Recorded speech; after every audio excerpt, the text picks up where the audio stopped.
নির্বাচনকে সামনে রেখে ত্রিপুরার কুমারঘাট মহকুমার অন্তর্গত 2 নম্বর মাছমারা ও 4 নম্বর করমছাড়া আসনে সম্পন্ন হয়েছে প্রার্থীদের মনোনয়নপত্র জমা, বাছাই ও প্রত্যাহারের প্রক্রিয়া। চূড়ান্ত তালিকা প্রকাশের পর স্পষ্ট হলো নির্বাচনী লড়াইয়ের বার্তা।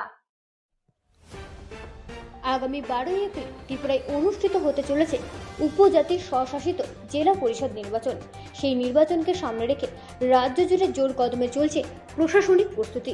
এরই অঙ্গ হিসেবে কুমারঘাট মহকুমার অধীনে থাকা মাছমারা ও করমছাড়া আসনও সম্পন্ন হয়েছে নির্বাচনী মনোনয়ন সংক্রান্ত সমস্ত প্রক্রিয়া। কুমারঘাটের মহকুমা শাসক তথা মাছমারা কেন্দ্রের রিটার্নিং অফিসার এনএস চাকমা জানান, 28 মার্চ মনোনয়নপত্র বাছাই ও প্রত্যাহারের পর নির্দল প্রার্থীদের প্রতীক বরাদ্দ সম্পন্ন করে প্রকাশ করা হয়েছে চূড়ান্ত প্রার্থী তালিকা। মাছমারা আসনে এবার মোট 6 জন প্রার্থী প্রতিদ্বন্দ্বিতায় রয়েছেন।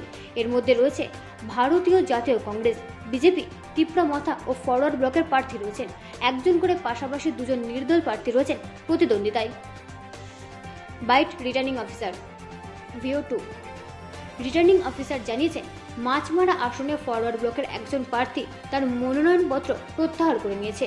মূলত ওই দল থেকে একজন মুখ্য ও একজন ডামি প্রার্থী মনোনয়ন জমা দিয়েছিলেন। পরবর্তীতে মুখ্য প্রার্থী মনোনয়নপত্র প্রত্যাহার করেন। এছাড়াও একজন নির্দল প্রার্থীর মনোনয়ন বাতিল করা হয়েছে। নির্বাচনী নথিপত্রে ত্রুটি থাকার কারণে এবং প্রার্থীর জন্য প্রয়োজনীয় প্রস্তাবক না থাকায় ওই মনোনয়ন বাতিল করা হয়েছে বলে জানান নির্বাচনী আধিকারিক। বাইট রিটার্নিং অফিসার VO3 অন্যদিকে করমছাড়া আসনে মনোনয়ন জমা দিয়েছে বিজেপি, ত্রিপুরা মথা, CPIM ও কংগ্রেস। এই 4 দলের প্রার্থীদের জমা দেওয়া মনোনয়নপত্র বাছাই প্রক্রিয়ায় বৈধ বলে ঘোষণা করা হয়েছে।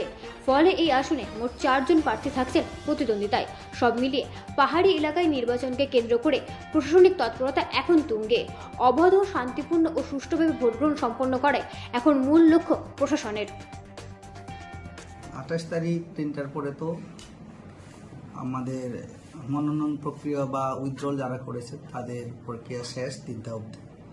এরপরে আমাদের যে বিভিন্ন ইন্ডিপেন্ডেন্ট পার্টি আছে তাদের জন্য আমাদের সিম্বল প্রক্রিয়া, সিম্বলকে কোনটা পছন্দ করবে ওটাও প্রক্রিয়া শেষ হওয়ার পরে আমাদের 28 তারিখেই আমাদের ফাইনাল ক্যান্ডিডেট লিস্ট মানে হয়ে যায়, চূড়ান্ত হয়ে যায়। হওয়ার ফলে আমাদের এখানে এখন 2 মাছমারা ডিস্ট্রিক্ট কাউন্সিল কন্ডিশনতে প্রথম ইন্ডিয়ান ন্যাশনাল কংগ্রেস থেকে আছেন, দ্বিতীয় ত্রিপুরা মাঠের থেকে পার্টি থেকে আছেন, বিজেপি থেকে আছেন, ফরওয়ার্ড ব্লক থেকে আছেন, আর 2 জন সম্পূর্ণ নির্দল প্রার্থী আমাদের এখানে আছে। টোটাল মিলে আমাদের 6 জন প্রার্থী এখন চূড়ান্ত তালিকায় নির্বাচিত হয়েছে মাছমারা কেন্দ্রে। মাছমারা কেন্দ্রে একজন উইথড্র করেছেন। ফরওয়ার্ড ব্লকের মুখ্য দাবিদার এবং দামি ক্যান্ডিডেট ছিলেন, মুখ্য যিনি দাবিদার ছিলেন উনি উইথড্র করেছেন, আর যিনি দামি হিসেবে আছেন উনি টিকে গেছেন।